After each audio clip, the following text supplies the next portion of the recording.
The richest man in Babylon. Introduction. आज के इस टाइम में अगर हम चाहते हैं कि हमारी कंट्री आगे बढ़े तो इसके लिए यह बहुत जरूरी है कि हम एज इंडिविजुअल्स ग्रो करें। मतलब अगर एक कंट्री के इंडिविजुअल्स ग्रो करेंगे, सक्सेसफुल बनेंगे, तो नेशन ऑटोमेटिकली ग्रो करेगा। अब बात जब सक्सेस की आती है तो हम लोग अक्सर एक ही चीज के बारे में सोचते हैं और वो है पैसा। तो अब क्वेश्चन ये है कि एक इंडिविजुअल कैसे रिच बन सकता है? आखिर रिच लोगों के पास ऐसे कौन से सीक्रेट्स हैं? इस पूरी बुक में ऑथर हमें पुराने जमाने में ले जाएंगे। क्या आपको पता है कि कुछ वक्त पहले सबसे ज्यादा रिच सिटी कौन सी थी? ऑथर कहते हैं कि सबसे अमीर शहर बेबीलोन का शहर था। बेबीलोन दुनिया का सबसे अमीर शहर इसलिए था क्योंकि उसके सिटीजन्स सबसे ज्यादा अमीर थे, और वो अमीर इसलिए थे क्योंकि वो मनी की वैल्यू को समझते थे। साथ ही वो उन प्रिंसिपल्स को फॉलो करते थे जिन्हें फॉलो करके कोई भी अमीर बन सकता है। आज के टाइम में ये प्रिंसिपल्स पूरी दुनिया के रिचेस्ट लोग यूज करते हैं, और इन प्रिंसिपल्स की शुरुआत बेबीलोन से हुई थी। इस बुक में ऑथर ने हमारे साथ भी वही प्रिंसिपल्स शेयर किए हैं, और इन प्रिंसिपल्स का यूज करके आप भी अपने फाइनेंशियल अकाउंट का बैलेंस बढ़ा सकते हो और अपनी सारी फाइनेंशियल प्रॉब्लम्स खत्म कर सकते हो। तो फिर चलिए हम वो प्रिंसिपल्स डिस्कस करते हैं। Chapter 1, the man who desired gold. एक टाइम था जब बेबीलोन दुनिया का सबसे अमीर शहर था, लेकिन फिर भी वहां पे कुछ लोग ऐसे थे जो अपनी लाइफ बहुत ज्यादा पॉवर्टी में गुजार रहे थे। एक आदमी था जिसका नाम था बंसीर, जो कि बहुत पुअर था और उसे अपनी नीड्स पूरी करने के लिए रोज काम करना पड़ता था। वो चैरियट बनाने का काम करता था। चैरियट पुराने जमाने में एक 2 व्हील्स वाली व्हीकल होती थी, और उस 2 व्हील्स वाली व्हीकल को हॉर्स से पुल किया जाता था। उसका घर भी बहुत छोटा सा था, और वो और उसकी वाइफ बहुत मुश्किल से अपना गुजारा करते थे। एक दिन उसके पास उसका फ्रेंड कोबी आया। कोबी ने देखा कि आज के दिन बंसीर कोई काम नहीं कर रहा है और बस ऐसे ही फारिग बैठा है। कोबी ने सोचा कि शायद बंसीर के पास बहुत पैसा आ गया है और इसीलिए वो काम नहीं कर रहा। इसलिए वो फिर बंसीर के पास गया और उससे कहा, बंसीर, क्या तुम मुझे 2 शेकल्स उधार दे सकते हो? बंसीर ने रिप्लाई किया कि अगर मेरे पास इतने पैसे होते तो मैं खुद कुछ खा नहीं लेता।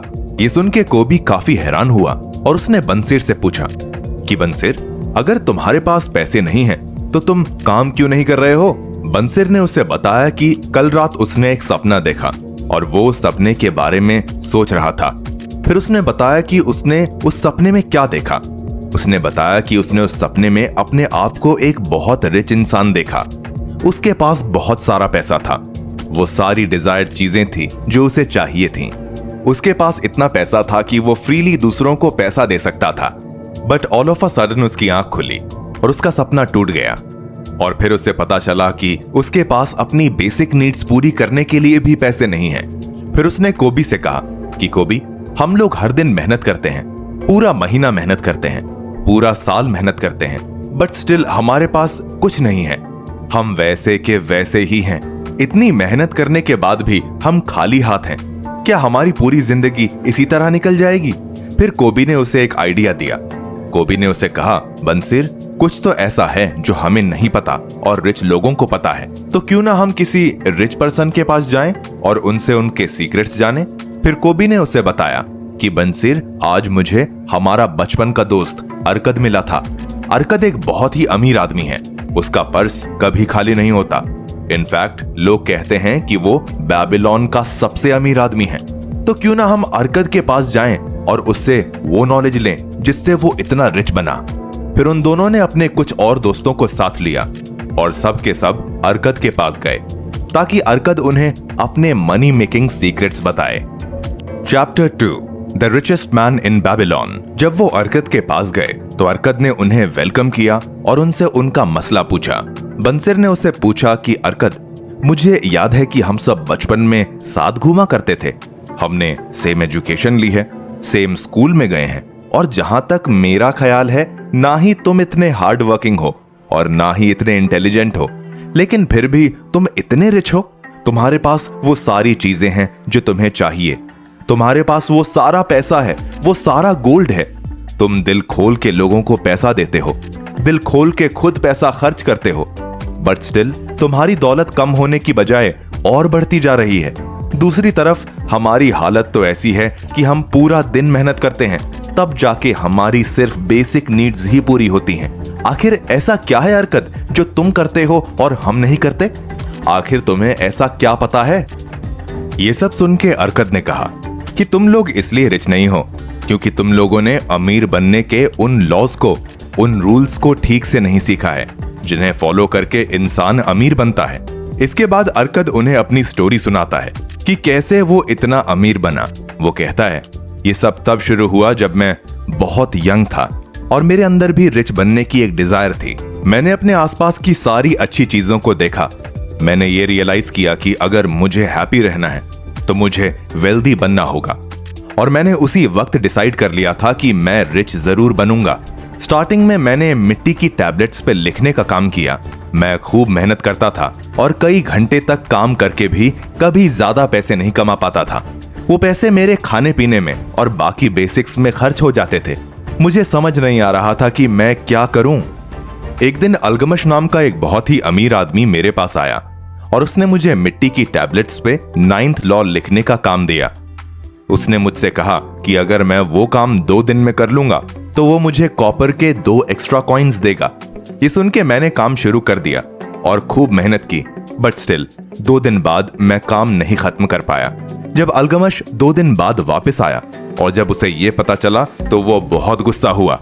मैंने अलगमश से पूछा कि अलगमश, आप इतने अमीर इंसान हो, आपके पास इतनी दौलत है, वो हर चीज है जो आपको चाहिए, प्लीज आप मुझे भी बताइए कि मैं इतना अमीर कैसे बन सकता हूँ, और अगर आप मुझे वो सीक्रेट्स बताएंगे तो मैं बिना पैसे लिए कल तक आपका काम खत्म करके दे दूंगा। अलगमश ने वो डील एक्सेप्ट कर ली। फिर मैंने पूरी रात बैठ के अलगमश का वो काम खत्म किया और नेक्स्ट डे फिर जब वो आया तो मैंने उसे वो मिट्टी के टैबलेट्स दिए और उनसे उनके सीक्रेट्स के बारे में पूछा। फिर अलगमश ने मेरी तरफ देखा और मुझसे कहा, मैं अमीर उस वक्त बना जब मैंने डिसाइड किया कि मैं जो कुछ भी अर्न करता हूँ उसका एक हिस्सा मेरा अपना है, और अगर तुम भी यही करोगे तो तुम भी अमीर बन जाओगे। ये सब सुन के अरकद उससे पूछता है कि मैं जो अर्न करता हूँ वो सब मेरा ही है ना? फिर अलगमश कहता है, ऐसा बिल्कुल नहीं है। यहाँ पे अपने आप को पे करने का ये मतलब है कि आप अपनी इनकम में से कुछ हिस्सा अपने लिए रखो, और ये जो पैसे होंगे ये आप कहीं खर्च नहीं करोगे बल्कि इन पैसों को इन्वेस्ट करोगे। अमीश उससे कहता है कि एक इंसान हर चीज के लिए पे करता है। वो अपने कपड़ों के लिए पैसे पे करता है, अपने खाने के लिए पे करता है। एक इंसान हर चीज के लिए पे करता है लेकिन खुद को पे नहीं करता। जब आप खुद को पे करोगे और उन पैसों को इन्वेस्ट करोगे तो वो पैसे आपके नौकर बन जाएंगे और आपके लिए 2400 घंटे काम करेंगे। आप जब भी कुछ पैसे सेव करोगे तो वो पैसे आपके लिए काम करेंगे और आपको और पैसे कमा के देंगे, और फिर वो पैसे भी आपके लिए काम करेंगे। अलगमिश उससे ये भी कहता है कि तुम जो भी अर्न करते हो उसका एटलीस्ट 10% तुम्हें सेव करना है, और बाकी चीजों के लिए पे करने से पहले तुम्हें अपने आप को पे करना है। वेल्थ एक ट्री की तरह है। जैसे ट्री को ग्रो करने के लिए आप एक छोटा सा सीड डालते हैं, उसी तरह अगर आपको अपनी वेल्थ ग्रो करनी है तो आपको अपने पैसों को सेव करना है, और ये पैसे उन सीड्स की तरह हैं जो आपकी वेल्थ को ग्रो करेंगे। आप जितना जल्दी इस सीड को लगाओगे आपकी वेल्थ उतनी जल्दी ग्रो होना स्टार्ट होगी, और आप जितना ज्यादा पैसा सेव करोगे उतनी जल्दी आपकी वेल्थ ग्रो होगी।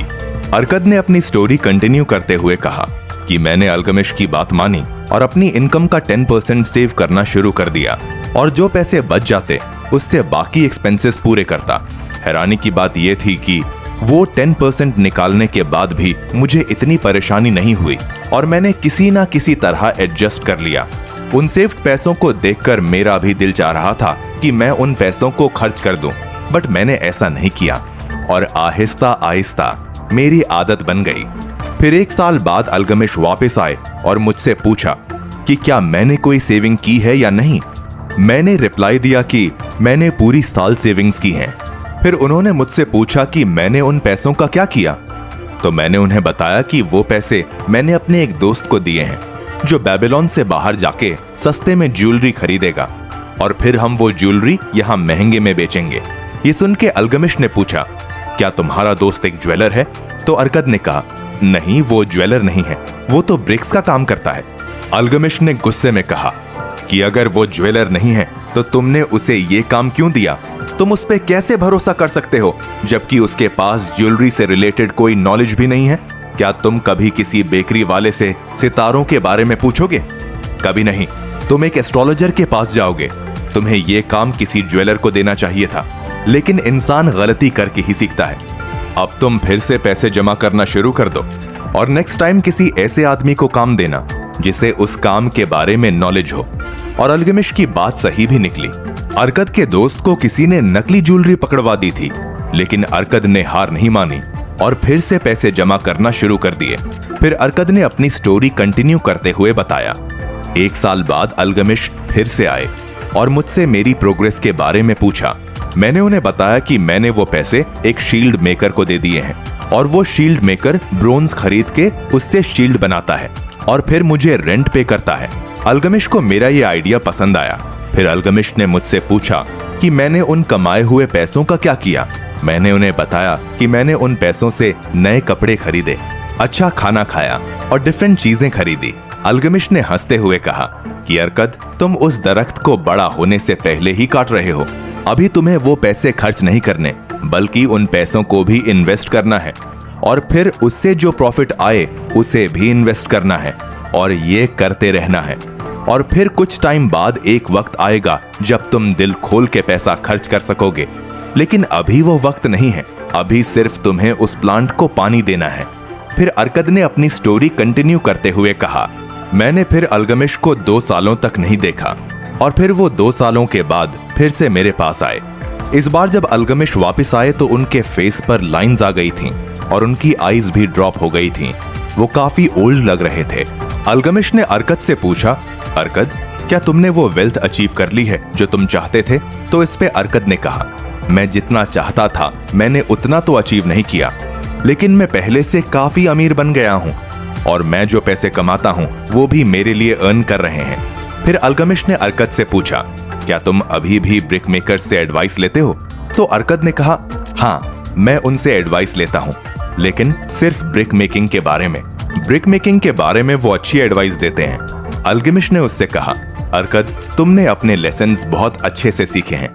सबसे पहला लेसन ये है कि तुम जितना अर्न करते हो उसमें से सारा पैसा खर्च नहीं करते और कुछ पैसा सेव करते हो।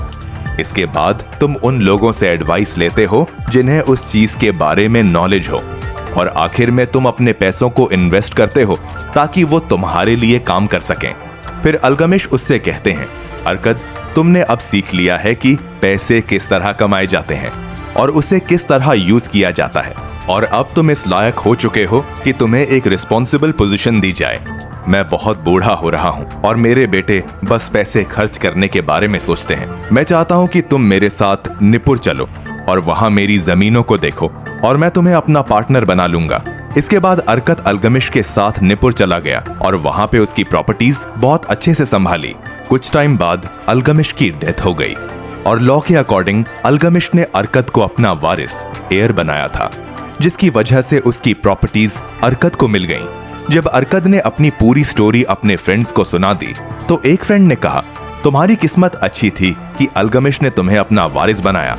तो इस पे अरकद ने कहा, क्या मैंने शुरू के 4 सालों में अपने आप को प्रूव नहीं किया? अरकद उन्हें समझाता है कि अपॉर्चुनिटी सिर्फ उन लोगों का साथ देती है जो उसके लिए प्रिपेयर्ड हों और उसका फायदा उठाएं। अगर आप अपॉर्चुनिटी का ठीक से फायदा उठाएंगे तो ही आपको कुछ फायदा होगा। अरकद उनसे ये भी कहता है कि वेल्थ हर उस जगह ग्रो होती है जहां एक इंसान अपनी एनर्जी लगाता है। इसके बारे में अरकद उनसे कुछ देर बात करता है और फिर इसके बाद उनका एक फ्रेंड अरकद से पूछता है, तुम्हारे पास हमारे लिए क्या एडवाइस है जिससे हम भी रिच बन सकें? तो अरकद कहता है कि मैं तुम्हें ये एडवाइस करूंगा कि तुम अल्गमिश की विजडम को यूज करो और अपने आप से कहो कि मैं जो कुछ भी अर्न करता हूँ उसका एक पार्ट मेरा अपना है। ये चीज अपने आप से बार बार कहो, सुबह उठने के बाद कहो, रात को सोने से पहले कहो और उस वक्त तक कहो जब तक ये चीज तुम्हारे दिल में अच्छी तरह बैठ ना जाए। फिर अरकद उन्हें वही सब बातें बताता है जो अभी हमने डिस्कस की, जैसे अपनी इनकम को एटलीस्ट 10% सेव करना, फिर कुछ ऐसा करना जिससे वो पैसे आपके लिए काम करें, मतलब उन्हें किसी सही जगह इन्वेस्ट करना। अरकद उनसे ये भी कहता है कि एडवाइस हमेशा उन लोगों से लेनी चाहिए जिन्हें उस काम के बारे में नॉलेज हो। इसके अलावा अरकद उन्हें ये भी कहता है कि सेविंग्स के चक्कर में आप बिल्कुल कंजूस नहीं बन जाना, लाइफ को एंजॉय भी करना चाहिए। इसलिए अपने पास इनकम सेव करने के बाद जो बच जाए आपको उसे खर्च भी करना चाहिए। सारी एडवाइस लेने के बाद उसके फ्रेंड्स ने उसे थैंक यू कहा। कुछ फ्रेंड्स को उसकी ये बात बिल्कुल समझ नहीं आई। कुछ फ्रेंड्स ने सोचा कि अरकद को उनकी हेल्प करनी चाहिए, जबकि कुछ फ्रेंड्स ने ये रियलाइज किया कि अल्गमिश अरकद के पास बार बार इसीलिए जाता था क्योंकि अल्गमिश ने ये चीज देखी है, अरकद सही रास्ते पे चल रहा है, वो अंधेरे से निकलकर रोशनी की तरफ जा रहा है। और अल्गमिश ने उसे अपना पार्टनर इसीलिए बनाया क्योंकि अरकद ने अपॉर्चुनिटी का ठीक से फायदा उठाया। ये सब सीखने के बाद उसके कुछ फ्रेंड्स अरकद से मिलते रहते थे और उससे काउंसलिंग लेते रहते थे और अरकद भी उनकी हेल्प करता था। इन लोगों की लाइफ उस वक्त चेंज हुई जब इन्होंने अल्गमिश और अरकद की विजडम को यूज किया। इसीलिए आप भी याद रखना कि आप जो कुछ भी अर्न करते हो उसका एक पार्ट आपको आपके पास रखना चाहिए। Chapter 3 7 cures for a lean purse. एक टाइम था जब बेबीलोन सिटी की हालत बहुत खराब हो गई थी। जब बेबीलोन के किंग सागन अपने एनिमीज को हरा के वापस आए तो उन्हें पता चला कि बेबीलोन के सिटीजन्स के पास जॉब्स नहीं थी। उनके एक एडवाइजर ने उनसे कहा, योर मैजेस्टी, अभी रिसेंटली हमारे शहर बेबीलोन में कैनाल्स और टेम्पल्स बन रहे थे और अब वो बन चुके हैं और काम खत्म हो चुका है, जिसकी वजह से हमारे यहाँ के मजदूरों के पास कोई काम नहीं बचा है। किंग ने पूछा कि हमने इस चीज को इम्प्रूव करने के लिए इतना पैसा लगाया है, उसका क्या हुआ? तो उनके नौकर ने रिप्लाई किया, योर मैजेस्टी, वो सारा पैसा लोगों के हाथ से निकल गया और उन्हीं कुछ अमीर लोगों के पास चला गया जिनके पास बेबीलोन की आधी से ज्यादा वेल्थ है। हमारे यहाँ लोगों को पैसा कमाना, उसे सेव करना और अपनी वेल्थ को बढ़ाना नहीं आता। बस कुछ ही लोग हैं जिनके पास ये स्किल है और वही लोग आज इतने अमीर हैं। किंग ने अपने एडवाइजर से कहा, अगर ये स्किल इतनी इंपॉर्टेंट है तो तुम्हारे यहाँ हर कोई ये स्किल क्यों नहीं सीखता? तो एडवाइजर ने कहा, हाँ, आप सही कह रहे हैं, लेकिन आखिर कौन ये स्किल लोगों को सिखा सकता है? क्योंकि प्रीस्ट तो ये काम नहीं कर सकते क्योंकि उन्हें वेल्दी होने के बारे में कुछ नहीं पता। किंग ने पूछा, हमारी सिटी में किसे वेल्दी होने के बारे में सबसे ज्यादा पता है? तो इस पे उस एडवाइजर ने कहा, वो पर्सन जिसके पास बेबीलोन में सबसे ज्यादा वेल्थ हो। किंग ने रिप्लाई किया कि बेबीलोन का सबसे अमीर आदमी अरकद है। मैं चाहता हूं कि तुम कल अरकद को मेरे पास लेकर आओ।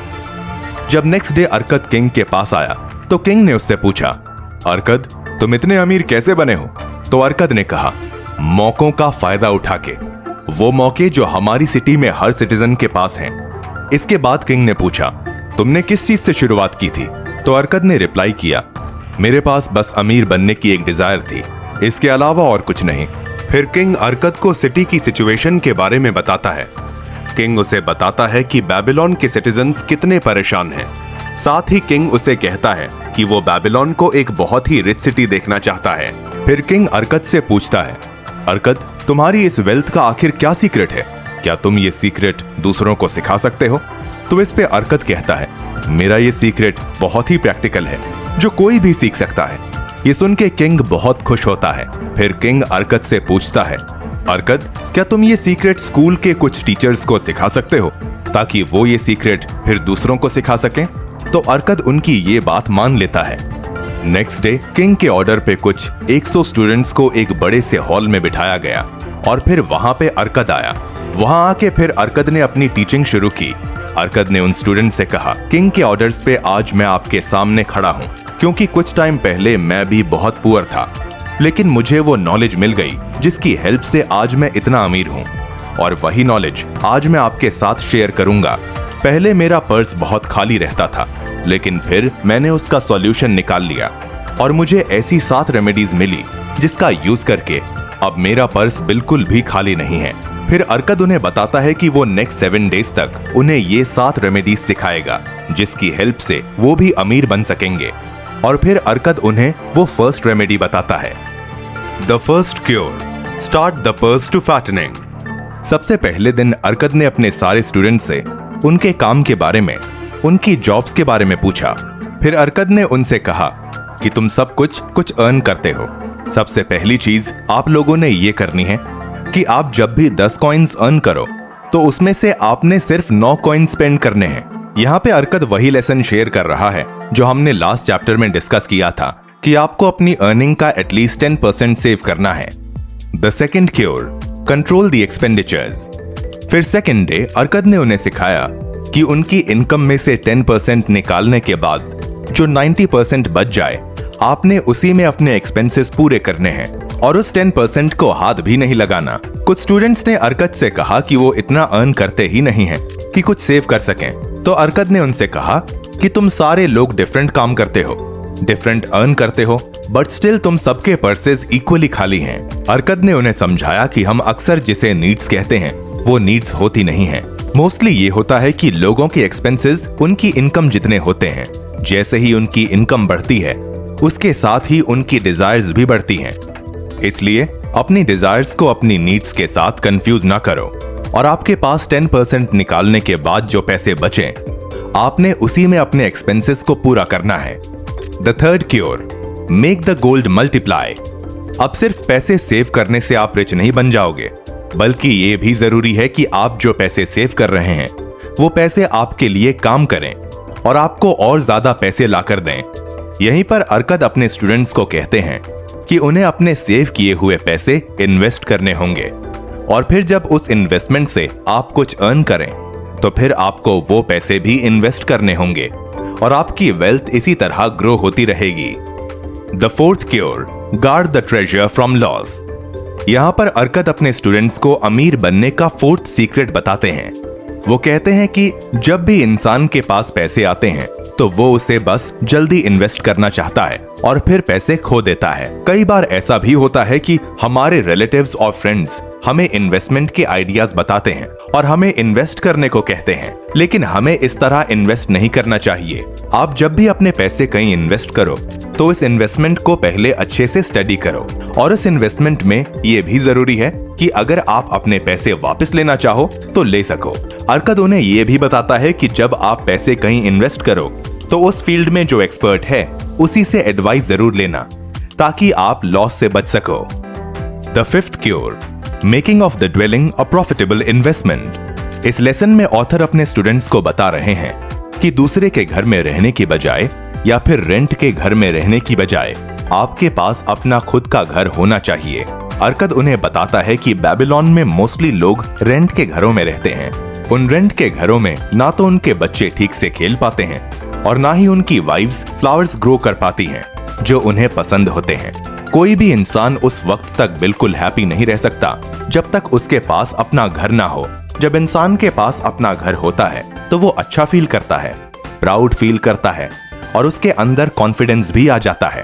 अर्कद उनसे कहता है कि रेंट के घर में रहने से बेटर ये है कि आप किसी से लोन ले लो और फिर उससे अपना एक घर खरीद लो। इसके बाद आप थोड़ा थोड़ा करके वो लोन वापस कर सकते हो, बिल्कुल वैसे जैसे आप रेंट पे करते हो, और फिर कुछ ही सालों में वो लोन पे हो जाएगा और घर भी आपका हो जाएगा। इसीलिए अर्कद की एडवाइस मानो और अपना खुद का घर खरीदो। The sixth cure, ensure a future income. हर इंसान की लाइफ में डिफरेंट स्टेजेस आते हैं और एक स्टेज होता है ओल्ड एज। ये वो वक्त है जब इंसान यंग नहीं रहता, ना ही इसमें पहले जैसी एनर्जी होती है और ना ही ये पहले की तरह काम कर पाता है। इसीलिए ये बहुत जरूरी है कि आप इस स्टेज के लिए पहले से प्रिपेयर्ड रहो। आप जब इस स्टेज में आओ तो आपके पास इतना पैसा होना चाहिए कि आप अपनी और अपनी फैमिली की नीड्स पूरी कर सको।